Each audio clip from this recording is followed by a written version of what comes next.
Narito ang kwento na isinalin at inangkop sa kultura, lipunan, at bawat aspeto ng buhay sa Pilipinas gamit ang wasto at formal na wikang Filipino. Napanatili ang haba, lalim, at ang pinakaubod ng mensahe ng orihinal na kwento. Ana, makinig ka sa akin ng buong puso ngayon din dahil tinatawa ka ng ngit sa mismong sandaling ito. At ang tawang na ito ay hindi mahina, hindi nakataon lang, at hindi isang bagay na pwede mong palampasin. Ito ay isang tawag na matagal nang umaalinggaw-naw sa buhay mo bago pa man mabasa ng iyong mga mata ang mensaheng ito. Ang sandaling ito ay nakasulat na sa iyong kwento, nakahabi sa takbong panahon, at inihanda ng aking makamay nang may katiyakan na hindi mo pa lubos na mauunawaan. Hindi ka narito dahil nag-scroll ka sa Facebook o TikTok sa tamang oras. Hindi ka narito dahil sa swerte o tadhana. Narito ka dahil ako, si Jesus, ang direktang naglagay ng mensaheng ito sa iyong daraanan bilang isang sagradong itinakda, isang banal napakaantala sa araw mo. Bilang hudyat na ang kabanata kung saan ka natrap ng matagal ay makbabago na. Ana, tinatawag kang langit ngayon din at hindi ka dapat lumingon sa iba. Huwag mong balewalain ang sandaling ito dahil kung iwas ka ng tingin, kung mag-scroll ka pababa, kung patatahimikin mo ang unti-unting nakikilala ng iyong espiritu, palalampasin mo ang sadyang ipinadala ko mula sa langit para lang sa iyo. Minamahal kong anak, pinanut kitang dumaan sa mga araw na parang kay bigat ngang iyong dibdib. Noong ang ingay ngang iyong isipan ay nakakabingi, noong nagtataka ka kung nakikita pa ba kita, kung naririnig pa ba kita, kung may pakialam pa ba ako sa mga laban na hindi mo pwedeng sabihin kahit kanino. Nakita ko ang bawat luha na itinago mo sa mundo, mga luhang palihim mong pinunasan sa bayahe. Narinig ko ang bawat hindi masabing tanong na itinago mo sa sulok ng iyong isipan. Sinundan ko ang bawat hakbang mo sa gitna ng takot, musika, sa gitna ng kawalan ng kasiguruhan, sa pangungulila at sa mga gabi kung saan bumubulong ka sa iyong banig o kama. Panginoon, naalala mo pa ba ako? Ato, anak, naalala kita. Naalala kita noong akala mo ikaw ay kinalimutan ng mundo. Nanatili akong malapit noong inakala mong ako ay malayo. Kinumutan kita ng grasya noong naniwala kang walang lumalaban para sa iyo. Pinrotektahan ko ang iyong puso kahit samga sandaling ramdam mo ang pagkadurok nito. At ngayon, sa eksaktong sandaling ito, ang banal at piniling oras na ito, tinatawag kita dahil may bahagi sa iyong espiritu na umabot na sa punto na hindi na ito pwedeng manahimik, hindi na pwedeng manatiling tulog, hindi na pwedeng magtago sa ilalim ng bigat ng lahat ng pinasan mo para sa iyong pamilya at sarili. Tinatawa kang langit at ang tawa na ito ay hindi banayad, ito ay apurahan, ito ay mariin, ito ay umaalingaw-ngaw para sa iyo dahil may nabago na sa espiritual na mundo at ayaw kong palampasin mo ang unti-unting nangyayari. Ana, may mga mensaheng dumarating bilang pampalubak-lub at may mga mensaheng dumarating bilang babala. Ngunit ang isang ito ay hindi alinman sa dalawa. Ito ay isang banal na pagtawag, sumon. Isang pagtawag mula sa langit patungo sa susunod na yugtunggong sino ka na nagiging. Huwag mong sabihin sa sarili mo na isa lamang itong ordinaryong sandali. Isa na namang random na post, isa na namang boses sa gitna ng ingay na social media. Hindi, aking sinta, ako ito, ako si Jesus. Ako ang iyong tagapagligtas na nangungusap sa pinakamalalim na bahagi ng iyong puso. Tinatawag ka sa iyong pangalan. Inaabot ka ng may pagmamadali dahil alam ko kung gaano ka kalapit sa pag-aabang patungo sa isang bagay na mas dakila kaysa sa anumang nakilala mo nun. Maaring nararamdaman mong nangingini ang puso mo ngayon. Maaring nakakaramdam ka ng pagpukaw na matagal mo nang hindi naramdaman. Maaring makaramdam ka nga init, isang kabigatan, isang pahata, isang biglaang kamalayan na may isang sagradong bagay na nangyayari. Iyan ang aking presensya. Iyan ang aking tinig na humihipo sa iyong espiritu. Iyan ang langit na lumalapit sa iyo. Sa tingin mo ba ay nakataon lang na naabot ka nga masalitang ito ngayon sa oras na ito?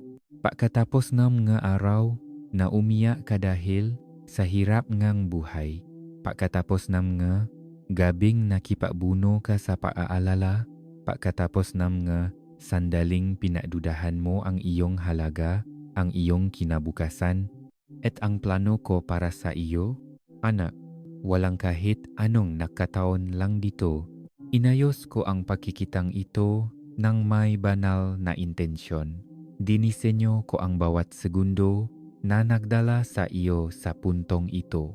Itinukma ko ang oras, ang sitwasyon, ang emosyon at maging ang posisyon ng iyong puso para matiyak na kapag tumawag ang langit, maririnig mo ito. Ang mensaheng ito ay isang pinto. Kung hahabang ka papasok dito, kung mananatili ka sa akin, kung hahayaan mong hawakan ka nga salitang ito ng malalim, ipapakita ko sa iyo ang mabagay na hindi ka pa handang marinig noon. Ipapakita ko sa iyo ang mga dahilan sa likod ng iyong mga pagkaantala, ang kahulugan sa likod ng iyong mga pakikibaka, ang layunin sa likod ng masugat na inakala mong hindi nagagaling. Aalisin ko ang mapasanin mo na napakatagal mo nang binuhat ng mag-isa bilang sandalan ng inyong pamilya. Bubuksan ko ang mata ng iyong espiritu para makita mo kung ano ang inihanda ko para sa iyo ng palihim. Ngunit kung tatalikod ka ngayon, kung babalewalain mo ang tawag na ito, kung magdedesisyon ka na ang sandaling ito ay hindi karapat-dapat sa iyong atensyon, lalampasan mo ang isang bagay na sadyang ginawa ang langit para sa iyo. Mamimiss mo ang linaw, ang tagumpay, ang pagaling, ang direksyon, at ang banal na sagot na ipinadala ko sa pamamagitan ng mga salitang ito. Minamahal kong anak, tinatawa kita dahil naabot mo na ang turning point ng isang kabanata. Narating mo na ang dulo ng isang bagong simula. Dumating ka na sa sandali kung saan nawawalan ng kapit ang nakaraan, kung saan nagsisimula ng lumuwag ang malumang sugat, kung saan ang kabigatan na sumunod sa iyo araw-araw ay unti-unti nang nalalaglag. Ngunit hindi ito mangyayari kung wala kang kamalayan, kung hindi ka bukas, kung wala kang pagnanais na makinig. Kaya naman apurahan ang aking tinig. Kaya ko inilagay ang mga salitang ito sa iyong dadaanan. Kaya tinatawag ka ng langit ng malakas, ng malinaw, at ng walang tigil dahil hindi ka na maaring manatili sa kung nasaan ka. Masyado ng maraming naghihintay sa loop mo. Masyadong marami ang tumatawag sa iyo pasulong. Masyado ng marami ang inihanda ko para sa susunod mong kabanata. Anak, hayaan mong bumaon ng malalim ang nga salitang ito sa iyong espiritu. Tinatawag kang langit ngayon din, hindi bukas, hindi balang araw, hindi kung kailan nararamdaman mong handa ka na.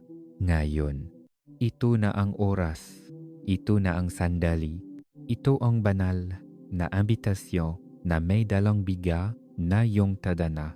Hindi ako tumawag ng iba, ikaw ang tinawag ko. Hindi ko ipinadala ang mensaheng ito para sa ibang kaluluwa. Ipinadala ko ito para sa iyo.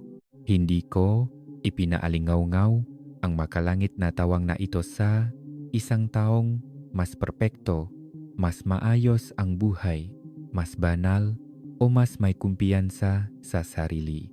Ipinaalingaw-ngaw ko ito para sa isang taong nararamdamang hindi siya karapat-dapat, sa isang taong pagod na sa buhay, sa isang taong pakiramdam ay kinalimutan na siya, sa isang taong pakiramdam ay maliit siya, sa isang taong mas nangangailangan ng mensaheng ito kaysa sa inaakala nila. Ikaw, minamahal kong anak. Musika, kaya makinig ka, ngayong araw, huwag kang lumayo, sapagkat kung babalewalain mo ang tawag na ito, mamimiss mo kung ano ang binuksan ng langit para sa iyo. Ngunit kung mananatili ka sa akin hanggang sa huling salita, ipapakita ko sa iyo na ang sandaling ito, ang mismong sandaling ito, ang simulang lahat ng ipinanalangin mo, ay type ang Amen. Si Jesus ang kasagutan sa lahat ng aking pangangailangan kung hawa niya ang bawat solusyon sa aking buhay.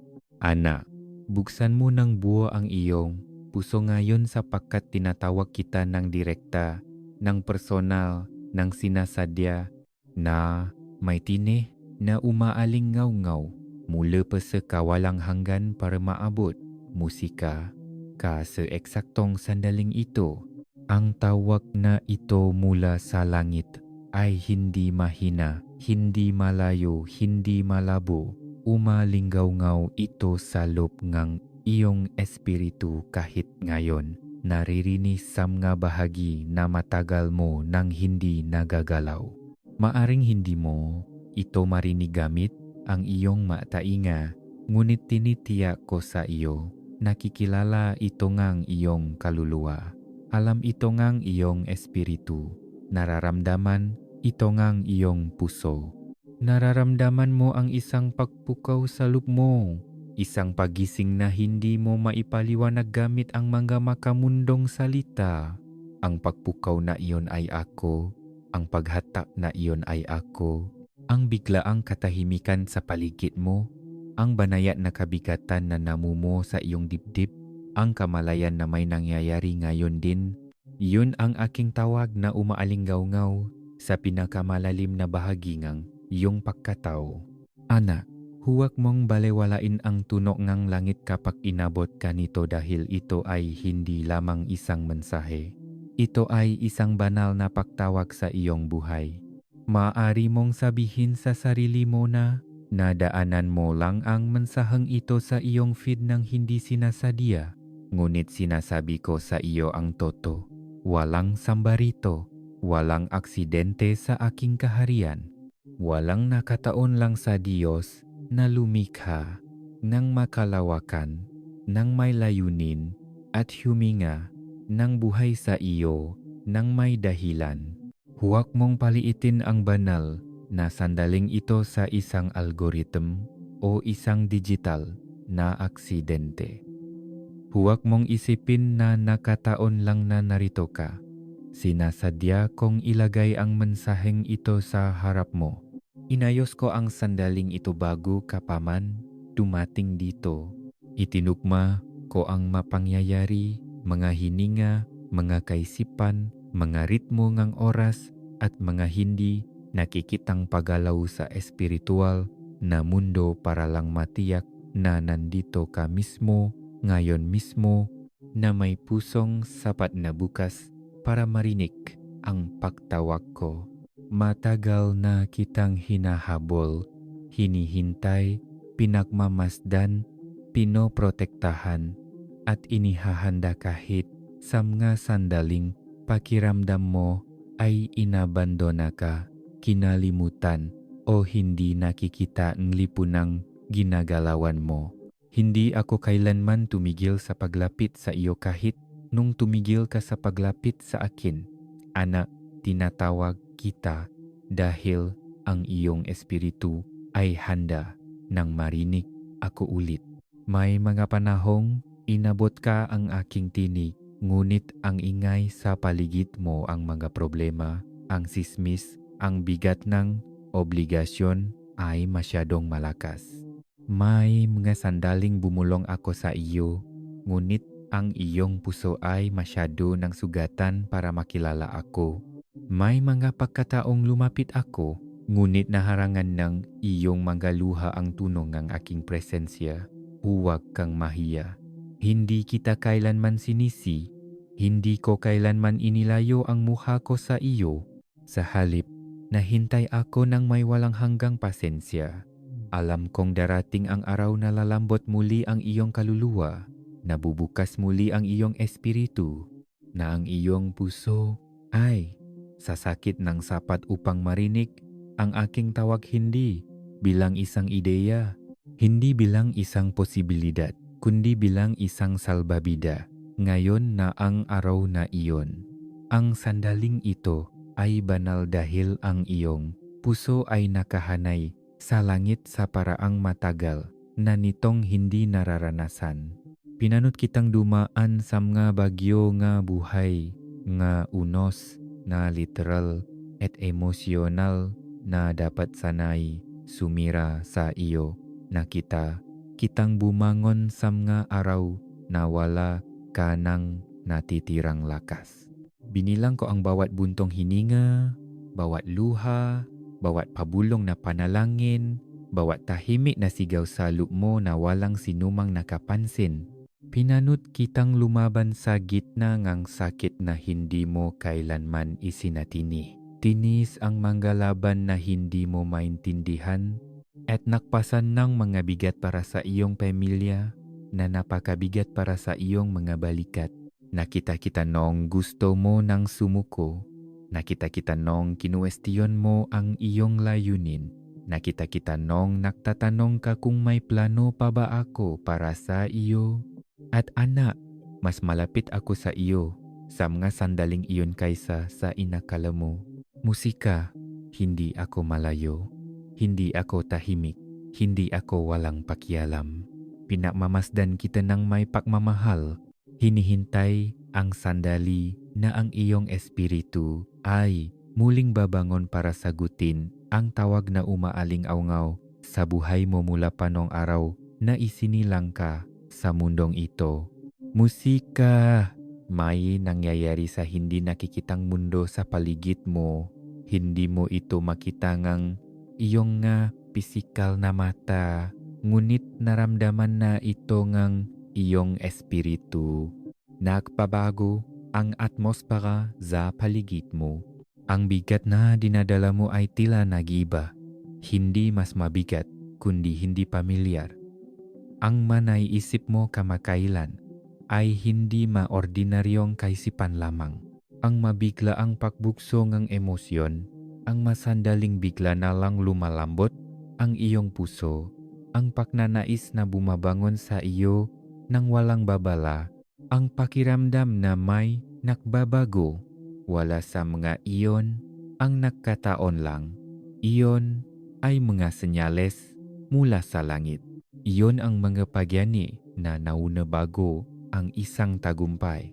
Iyon ang mga palatandaan na may espiritual na pagbabagong nagaganap. Ang aking tawag ay umaaling-awngaw dahil ang pagbabagong ito ay direktang tungkol sa iyo. Hinahatak ka nito palabas sa isang lumang kabanatang buhay at inililipat ka sa isang bago. Ngunit anak, kailangan mong sagutin ang tawag na ito para makapasok sa inihanda ko. Intindihin mo ito ng malalim. Hindi kita tinatawag dahil perpekto ka. Hindi kita tinatawag dahil alam mo na ang lahat ng solusyon. Hindi kita tinatawag dahil naging walang kapintasan ka sa iyong pananampalataya. Tinatawag kita dahil akin ka. Tinatawag kita dahil mahal kita. Tinatawag kita dahil mayroon kang tadhana na ayaw mamatay. Gaano man karaming beses sinubukan ng buhay at ng lipunan na ibaon ito. Tinatawag kita dahil mahalaga ang iyong espiritu, makabuluhan ang iyong kinabukasan, at buhay pa rin ang iyong layunin sa loob ng aking plano. At tinatawag kita dahil ang oras ay gumagalaw sa isang bagong direksyon para sa iyo at hindi ko hahayaang pumasok ka sa susunod na kabanatang ito nang hindi mo naririnig ng malinaw ang aking tinig. Musika. Anak, sagutin mo ang tawag na ito gamit ang iyong puso, hindi ang iyong mga kamay. Hindi mo kailangang sagutin ako ngang galaw o tunog. Hindi mo kailangang magsalita ng malakas. Hindi mo kailangang magpakitang gilas. Buksan mo lamang ang iyong puso. Hayaan mong sumagot ang iyong espiritu. Musika, hayaan mong sabihin ng iyong kaluluwa, Panginoon, nakikinig ako. Iyan kung paano mo ako sasagutin. Iyan kung paano mo sasagutin ang aking tawag. Hindi kita tinatawag sa isang relihiyon. Tinatawag kita sa isang relasyon. Hindi kita ipinapatawag para sa panibagong pressure sa buhay. Iniimbitahan kita sa aking presensya. Hindi kita hinahatak papasok sa takot. Hinahatak kita patungo sa kalayaan. Ang aking tawag ay hindi para takutin ka. Ito ay para gisingin ka. Dahil may isang bagay sa loob mo na napakatagal nang nakatulog. May isang bagay sa loob mo na naghihintay na bumangon muli. May isang bagay sa loob mo na nangungulila sa aking tinig kahit noong hindi mo alam kung paano ito sabihin. Matagal nang may labanan para sa iyong puso, isang labanang hindi mo palaging nakikilala. At kahit na sinubukan ng kawe, nalunurin ang aking tiningang, ingay ng mundo, namga pangamba, takot, pagkabalisa, kahihiyan, pangungulila, at pagkalito, ang aking tawag ay palaging nanatiling mas malakas kaysa sa kanyang nga kasinungalingan. Tinawa kita sa bawat yukto ng buhay. Tinawa kita sa nga sandali ngang kagalakan. Tinawag kita sa nga sandali ngang kalungkutan. Tinawag kita sa iyong kalakasan at sa iyong kahinaan. Ngunit ang dahilan kung bakit mas malakas ang tawag ko ngayon ay dahil ang espiritual na atmosfera sa iyong buhay ay bumukas sa isang paraang bihira at sagrado. Nakahilig ang langit sa iyo. Lumapit ang anghel sa iyo. Ang banal na espiritu ay kumikilos sa paligid mo. At ako, si Jesus, ay direktang tumatawag sa iyong puso dahil may isang tanikala ng kahirapan at pasakit na mapuputol na. May isang pintong magbubukas na. May isang panahon na magbabago na. At ang iyong espiritu, musika, ay dapat nagising para tanggapin ito. Maaring nagtataka ka kung bakit apurahan ang tawag na ito. Ito ay dahil iba na ang paggalaw ng oras ngayon. Ang bintana ng pagbabago ay nakabukas na at ayaw kong palampasin mo ito. Musika, may mga sandali sa buhay na bawat kaluluwa kapag ang langit ay naglalabas ng tunok na dapat sagutin. Ito ang isa sa mga sandaling iyon para sa iyo. Musika, ito ang sandali na humihina ang lumang kadena. Ito ang sandali na nagsisimula nang mabuo ang kalinawan. Ito ang sandali na ang mabigat na pasan sa iyong mga balikat ay nagsisimula nang lumuwag. Ito ang sandali na nagsisimula nang huminga muli ang iyong puso. Ito ang sandali na ang langit ay lumalapit at nagsasabing, bumangon ka, tinatawag kita pakyat. At anak, hindi ako papaya na lampasan mo ang sandaling ito ng walang kamalayan. Sama-sama, makakapagdala tayo ang karagdagang liwanag sa mundong ito, suportahan ang aming gawain kang pagbabahaging katotohanan at kagalakan kang Diyos sa pamamagitan kang pag-click sa superteng. Ang iyong isang gawang pananampalataya ay nakakatulong sa amin na patuloy na ipalaganap ang kanyang pagmamahal kahit saan. Nahintay ako sa iyo ng may pasensyang hindi naubos. Hinabol kita ng may pagmamahal na hindi sumusuko. Pinrotektahan kita ng lakas na hindi mo lubos na nakita. At ngayon, tinatawag kita ng may kalinawan na hindi na kayang itangging ang iyong puso. Kaya pakinggan mo ako ngayon, aking minamahal. Sagutin ang tawag na ito gamit ang iyong puso, hindi ang iyong makamay. Sagutin ito gamit ang iyong pagiging bukas. Sagutin ito gamit ang iyong kahinaan. Musika, sagutin ito gamit ang iyong kahandaan na hayaan akong abutin ang mga bahagi mo na napakatagal ng tahimik. Hindi ka nagbabasa dahil napatpat ka lang dito ng aksidente. Binabasa mo ito dahil tinawag ngang langit ang iyong pangalan. At hindi ako titigil sa pagtawag hanggang sa sumagot ang iyong puso.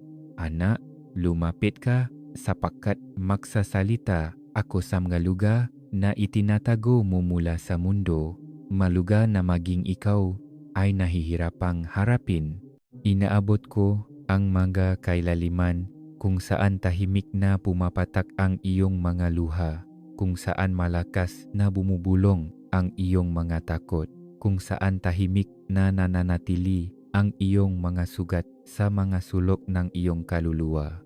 Nagsasalita ako ngayon sa mga bahagi mo na nasasaktan, sa mga bahagi na hindi mo kailanman ipinapakita, sa mga bahagi na nanginginig sa likod ng tipikal na ngiting Pilipino na isinusuot mo kapag nakatingin ang lahat. Kinakausap ko ang pusong pilit mong pinoprotektahan.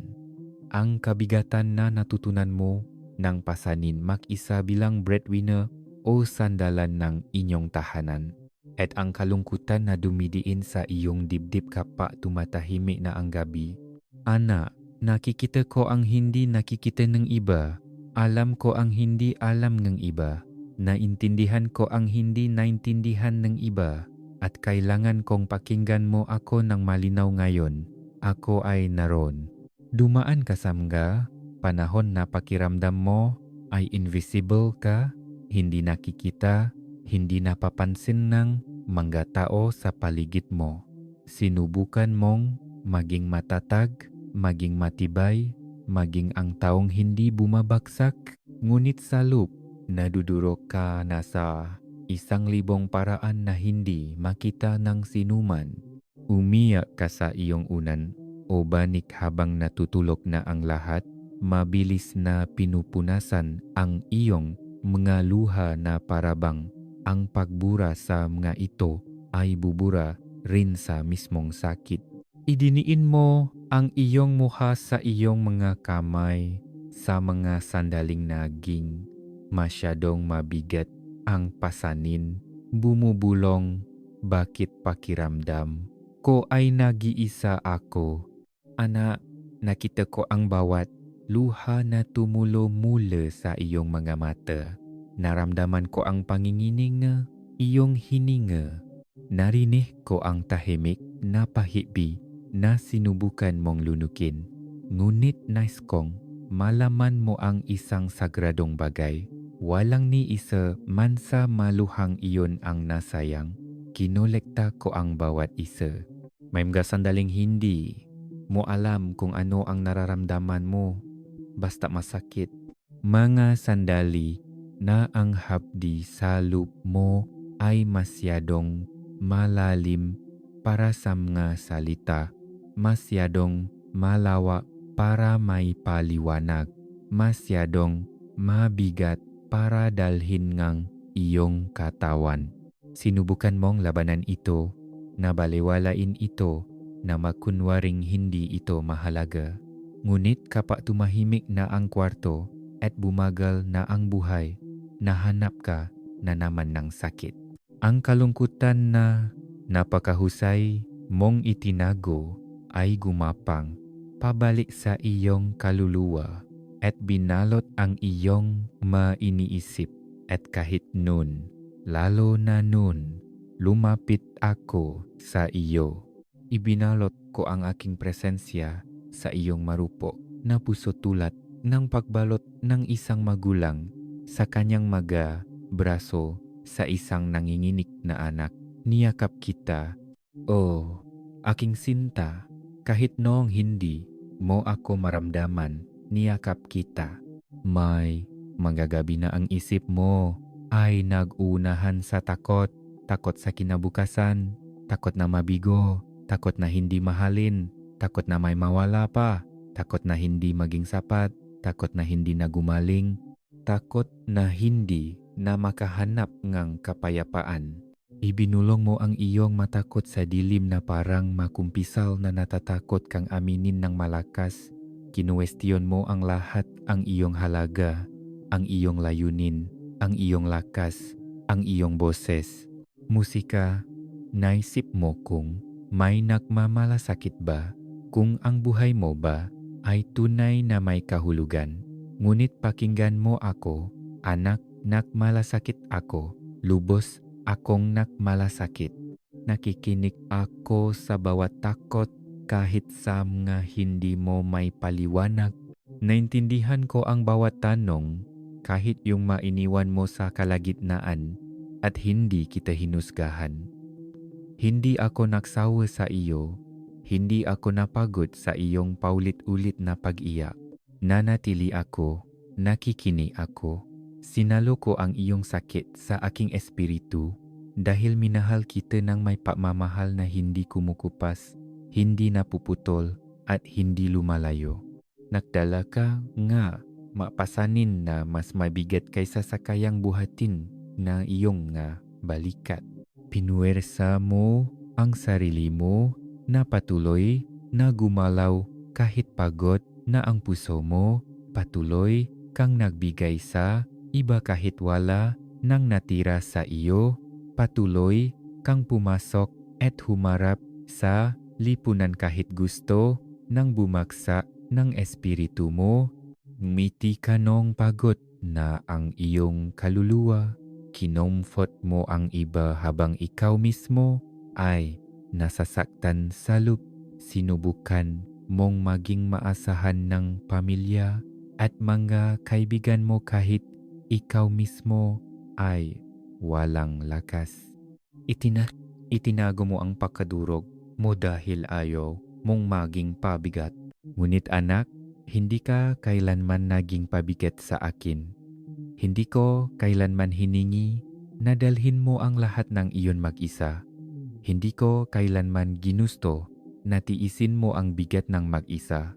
Hindi ka niliha para maging sarili mong tagapagtanggol, sarili mong tagapagpagaling, sarili mong tagapagligtas. Hindi iyon ang intensyon ko para sa iyo. Kinuha mo ang pasanin na inilaan na dapat ilagay sa aking makamay. At gayon paman, kahit nung sinubukan mong dalhin ang mga ito ng mag-isa, naglakad ako sa tabi mo. May mga araw na naramdaman mong nakalimutan ka ng iba, ng mundo, at to, maging ako. Tiningnan mo ang buhay mo at nakita mo ang pagkaantala. Nakita mo ang mga panalangin hindi sinagot. Nakita mo ang katahimikan sa halip na direksyon. At naisip mo sa sarili mo, baka naka-move on na ang Diyos. Baka may mas mahahalagang tao siyang inaalagaan. Baka hindi na niya ako nakikita. Aking sinta, hindi kita kailanman nakalimutan. Hindi kita kailanman nilampasan. Hindi ko kailanman inilayo ang mukha ko sa iyo kahit isang segundo. Hindi ka kailanman napunta sa anino nga aking atensyon. Palagi kang nasa sentro ng aking puso. Nung pakiramdam mo'y hindi ka nakikita, binabantayan kita. Nung pakiramdam mo'y hindi ka naririnig, nakikini ako sa bawat hindi mo masabing salita. Nung pakiramdam mo'y inabandona ka, mas malapit ako sa iyo kaysa sa sarili mong hininga. Hindi ka nakalimutan, ikaw ay karga-karga ko. Pinanut ko ang masandali nang sinubukan mong patatagin ang sarili mo habang ang lahat sa loob mo ay gumuguho. Nakita ko noong pinilit mo ang isang ngiti para walang magtanong kung anong problema. Nakita ko noong hinarap mo ang iyong maresponsibilidad sa araw-araw habang ang bigat ng kalungkutan ay nakadiin sa iyo. Nakita ko noong kinuwestiyon mo kung bubuti pa ba ang buhay mo. Anak, bawat sandali na inakala mong naglalakad kang mag-isa, nasa tabi mo ako. Bawat sandali na naniwala kang hindi ka nakikita, pinagmamasdan kita ng may lambing. Bawat sandali na pakiramdam mo'y hindi ka naririnig, nakikini ako ng may habag. Bawat sandali na pakiramdam mo'y wala kang proteksyon, pinrotektahan kita ng aking kamay. Naintindihan mo ba kung ano ang ibig? Sabihin kapag sinabi kong naroon ako, ibig sabihin nito sa mga sandaling nadudurog ka, noong pakiramdam mo ay wasak ka, na at hindi na mabubuo pa, ako ang pumipigil sa iyong espiritu na tuluyang bumagsak. Ibig sabihin nito, nung binalot ng dilim ang iyong isipan, naglagay akong hindi nakikitang liwanag sa iyong isip upang patuloy kang makagalaw. Ibig sabihin nito, noong sinubukan ng takot na durugin ang iyong puso, pinigilan ko ang bigat nito upang hindi ka nito masira. Ibig sabihin nito, noong bumulong ang kaawengang nga kasinungalingan sa iyong espiritu, kasinungalingan tungkol sa iyong halaga, iyong importansya, iyong pagkakakilanlan, binantayan ko ang iyong kaluluwa mula sa lubusang paniniwala sa mga ito. Ibig sabihin nito, noong tumaas ang sakit na parang bahasalup ng iyong dibdib, ako ang naging tahimik na lakas na tumulong sa iyong tumayo. Aking sinta, ako ang naging tagapagtanggol mo kahit noong hindi mo narealis na kailangan mong proteksyon. Dumaan ka sa tahimik na pagdurusa, sakit na hindi mo kailanman ipinahayag dahil naniwala kang walang makakaintindi, ngunit naintindihan ko. Naintindihan ko ang pagkabigo na hindi mo masabi. Naintindihan ko ang pagkaduro ang puso na itinago mo sa likod ng iyong mamata. Naintindihan ko ang pangungulila na bumalot sa iyong kaluluwa noong naramdaman mong wala kang malalapitan. Naintindihan ko ang pagod na sumusunod sa iyo araw-araw. Naintindihan ko ang pagnanais para sa ginhawa na bumabalot sa iyong mga gabi, at sa lahat na ito, nais kong malaman mo na hindi ka kailanman naging mag-isa sa tuwing naisip mong umabot ka na sa hangganan ng iyong makakaya. Humakbang ako sa mga bitak ng iyong puso at pinanatili kitang buo. Sa tuwing naisip mong babagsak ka na, pinanatili kitang nakatayo. Sa tuwing naniwala kang kinalimutan ka na, ibinulong ko ang iyong pangalan sa kawalang hanggan. Sa tuwing nawawalan kang pag-asa, naglagay akong kislap ng lakas sa loob mo. Maaring hindi mo ito napansin, ngunit naramdaman mo ito, ang tahimik na pagtulak na pumigil sa iyo mula sa tuluyang pagsuko. Ako iyon, kamay ko iyon. Ang pagmamahal ko iyon na tumatangging hayaan kang malunod. At anak, pinrotektahan kita kahit noong inakala mong tahimik ako. Hindi mo palijing naki. Kita kung saan kita pinrotektahan ang nga sugat na hindi umabot sa iyo. ang nga atake na hindi humawak sa iyo, ang nga panganib na hindi tumawid sa iyong landas. Nakita mo ang mga laban na nilabanan mo, ngunit hindi mo nakita ang mga laban na ipinanalo ko para sa iyo bago pa man ito umabot sa iyong pintuan. Ang masandaling may planong pagkawasak laban sa iyo ngunit hindi nagtagumpay. Iyon ay ang aking kalasak.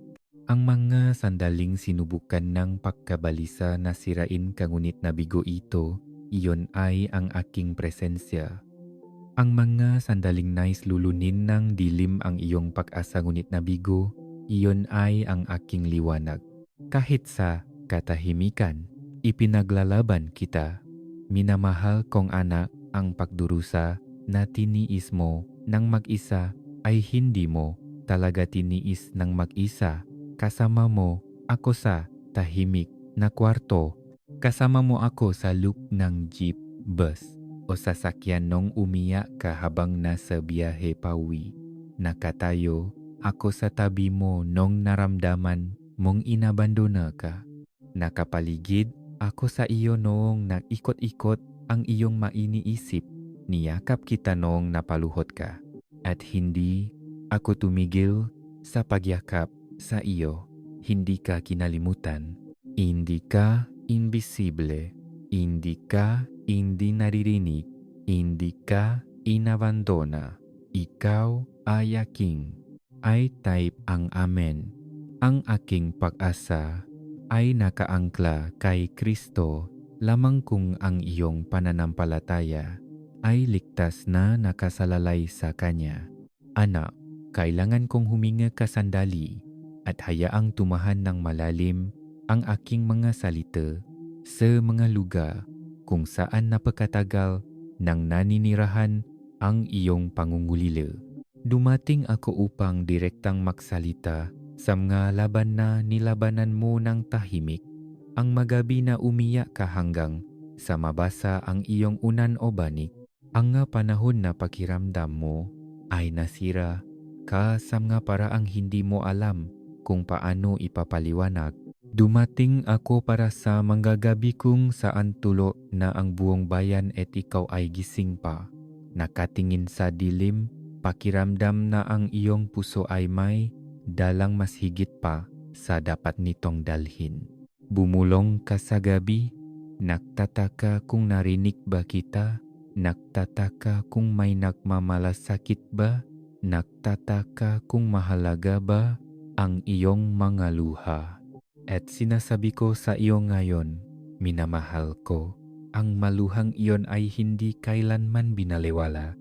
Ang magatahimik na pagiya na iyon ay kinolekta sa aking mga kamay. Ang mga nangingini na pagingang iyon ay narinig ng langit. Hindi ka umiyak mag-isa. Nakaupo ako sa tabi mo kasama ang aking pagyakap sa iyo kahit noong hindi mo ako maramdaman. Ako ang init na bumalot sa iyo noong wala ka ng lakas. Ako ang katahimikan na nagpahinga sa iyo noong nanginginig ang iyong espiritu. Akala mo ay nag-iisa ka sa mga gabing iyon ng kalungkutan, ngunit mas malapit ako sa iyo nun kaysa sa anumang iba pang sandali. Dumaan ka sa sakit ng pagtataksil, nga sugat na dulot ng mga taong pinagkatiwalaan mo, nga taong hinayaan mong lumapit, nga taong inakala mong magpoprotekta sa iyong puso. Ang ilan sa kanila ay sinaktan ka ng hindi nila namamalayan at ang ilan ay sinaktan ka ng alam na alam nila ang kanilang ginagawa. Ang kanilang masalita ay humiwa ng mas malalim kaysa sa mga pisikal na sugat. Ang kanilang mga aksyon ay dumurok sa mga bahagi mo na marupok. Ang kanilang pagkawala ay nag-iwan ng mga puwang sa iyong buhay na hindi mo alam kung paano pupunan. At nakita ko ang lahat ng ito. Nakita ko ang sandaling tinusok ka ng kanilang pagtataksil.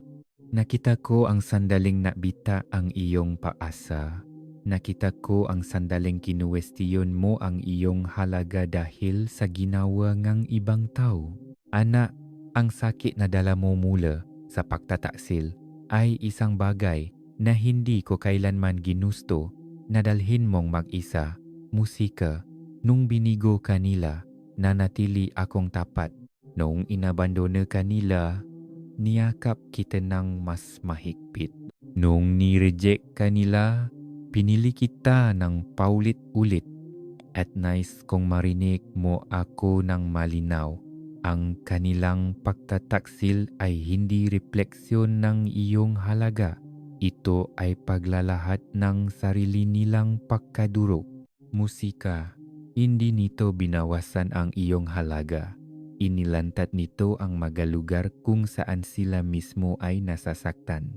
Eto, aking sinta, nakita ko ang pagkaduro ng puso mo, yung sinubukan mong itago sa pag-asang, ang panahon lamang ang maghihilom nito.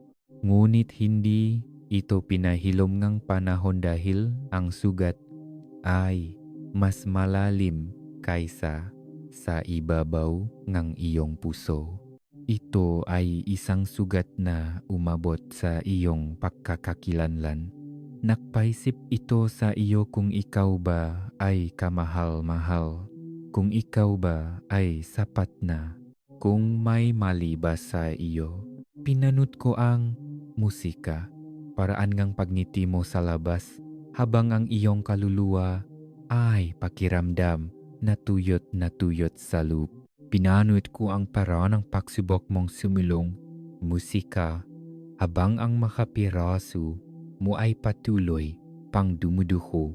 Akala mo ay tahimik ako sa pagkadurog ne puso mo, ngunit ako ang pumigil sa puso mo na mabasag ng tuluyan. Ako ang bumulong ng lakas sa iyong musika, espiritu nung hindi mo na matiis ang sakit. Hindi mo ako nakita, ngunit naroon ako sa mga tahimik na sandali na walang ibang tao. At pakinggan mo ng malinaw ang pakaduro ng puso na tiniis mo ay hindi parusa. Ito ay paglilihis ng landas, redirection. Inalis ko kung ano ang makakasira sa iyo. Inilayo kita sa mga hindi makakapahalaga sa iyo. Pinrotektahan ko ang iyong tadhana kahit nung hindi mo naiintindihan ang dahilan sa likod ng pagkawala. Naranasan mo rin ang habdiang pagkadismaya, ang sandaling hindi nangyari ang buhay ayon sa inaasahan mo, nung gumuho ang nga plano, nung ang iyong inaasahan ay sinalubong katahimikan. Nung nanalangin ka na bumukas ang mga pinto, ngunit nanatili itong nakasara na nagiwan sa iyo sa pagkalito, musika at pagod. Naramdaman mong mabigat, pinanghinaan kang loop at na-frustrat ka, nagtataka kung makikita mo pa ba ang sagot na matagal mo nang inaasam. Tiningnan mo ang ibang makatao, ang makakabatch mo, na umasenso habang ikaw ay natihil. Naisip mong may mali sa iyo dahil ang pag-unlad ay tila mabagal, naantala at walang kasiguruhan. Ngunit anak, ang iyong mga pagkaantala ay hindi kailanman nangangahulugan ng pagtanggi. Ito ay makapakahanda. Ito ay mga proteksyon. Ito ay mga muling pag-ayos, realignments. Ang mga nakasarang pinto ay hindi senyales ng aking pagkawala. Ito ay senyales ng aking pagmamahal. Tumanggi akong hayaan kang pumasok sa isang sitwasyong maglilimita sa iyo, makukulong sa iyo, o maglalayo sa iyo mula sa layunin na inilagay ko sa loob mo. Alam ko na ang pagkadismaya ay mabigat sa iyong puso. Alam kong pakiramdam mo ay dumudulas palayo sa iyo ang kinabukasan. Ngunit hinuhubog kita sa panahon ng paghihintay na iyon. Pinalalakas ka, pinapatibay ka, nililinang ka, at inihahanda ka para sa susunod na mangyayari. Musika at hayaan mong magsalita. Ako sa pakapagod na dumidiin sa iyong espiritu. May mga araw na gumagalaw ang katawan mo, ngunit ang kaluluwa mo ay pagod. Kumikilos ka, ngunit hindi mo nararamdamang buhay ka. Gumising ka na may dalang kabigatan na hindi mo may paliwanag. Pakiramdam mo ay ubos ka na, hindi dahil sa kulang sa tulog, kundi dahil sa mga labanan sa loob mo, mga laban ngang pagdududa, takot, pressure, pagkalito, pangungulila, at pag-aalala. Nanalangin ka, ngunit pakiramdam mo'y blanko ka. Musika, naniwala ka, ngunit pakiramdam mo'y nanghihina ka. Umasa ka, ngunit pagod ka nang maghintay. Binuhat mo ang mga responsibilidad, mga pasanin, nga inaasahan ng pamilya at lipunan, musika at emosyonal na bigat na unti-unting nakakapagod sa iyo.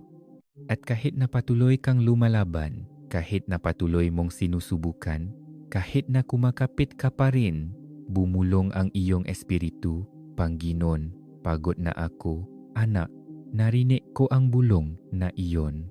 Nakita ko ang kapaguran na iyon. Naramdaman ko ang kabigatan sa iyong kaluluwa. Hindi ako bulak sa iyong pagkapagod. At sinasabi ko sa iyo ngayon, musika, pagod ka dahil naging mahaba ang laban, hindi dahil mahina ka. Nanghihina ka dahil lumalaban ka nang walang pahinga, hindi dahil kulang ka sa lakas. At nandito ako ngayon upang ibalik ang lakas na inubos sa iyong buhay. Naramdaman mong natigil ka, natrap sa parehong kabanata, parehong hirap, parehong pattern, parehong mga hindi nasasagot na tanong. Naktaka ka kung bakit walang nakbabago, kung bakit tila naka-freeze ang mga bagay, kung bakit hindi ka makasulong. Naramdaman mo na ang buhay mo ay nakapaus habang ang buhay ng lahat ay patuloy na umaasenso. At iyon ang dahilan kung bakit nakaramdam ka ng frustration at pagkalimot. Ngunit aking sinta, hindi ka kailanman na-stuck. Ikaw ay hawa lamang sa lugar ng aking kamay dahil ang pundasyon sa ilalim mo ay inihahanda pa lamang. Hindi kita maaring hayaang gumalaw bago maging matatak ang lupa. Hindi kita idinidelay ng walang dahilan. Pinoposisyon kita. May mga inaayos ako sa likod ng mga pangyayari. Inaalisan ko ngang puwang ang mga hindi maaring sumama sa iyo. Itinatayo ko ang kailangan mo para sa susunod na kabanata. Ang naramdaman mo bilang pagkatigil stagnasyon ay sa tutulang pagtatayo, construction. Ang inakala mong pagkaantala ay isa palang paghahanda. Ang akala mong atraso ay ang mabagal na pagbuo ng isang bagay na mas dakila. At alam ko na ang pakiramdam na nakalimutan ka ay sumunod sa iyo parang anino. Kinuwestiyon mo kung bakit ang iba ay nakakatanggap ng sagot habang ikaw ay nakakatanggap ng katahimikan. Nagtaka ka kung bakit ang pag-asenso ay tila malayo sa iyo. Nagtaka ka kung bakit tila huli ang biyaya. Nagtaka, ngunit pinapaalalahanan kita, anak, hindi kita kailanman nakalimutan kahit isang segundo. Palagi kang nasa isip ko. Hindi ko kailanman itinigil ang pagbabantay sa iyo. Hindi ako kailanman tumigil sa paggawa pabor sa iyo. Hindi ako kailanman tumigil sa paghahabingang kwento mo. Hindi ko kailanman itinigil na protektahan ang iyong tadhana. Nakakalito para sa iyo ang timing, ngunit ang timing ko ay perpekto. Tinakot ka nga tahimikan, ngunit ang aking katahimikan ay isang estratehiya. Ang inakala mong pang-iwan ay paghahanda. Ang inakalamong pagkaantala ay proteksyon. Ang inakalamong distansya ko ay sa tutulang ay ako na nagtatrabaho sa likod ng mga pangyayari ng napakalalim kung kaya't kinakailangan nito ngang katahimikan. Sabihin ng Amen. Naniniwala akong siya ay nagtatrabaho sa likod ng nama eksena kahit na hindi ko pa nakikita ang magiging resulta. At i-share ang videong ito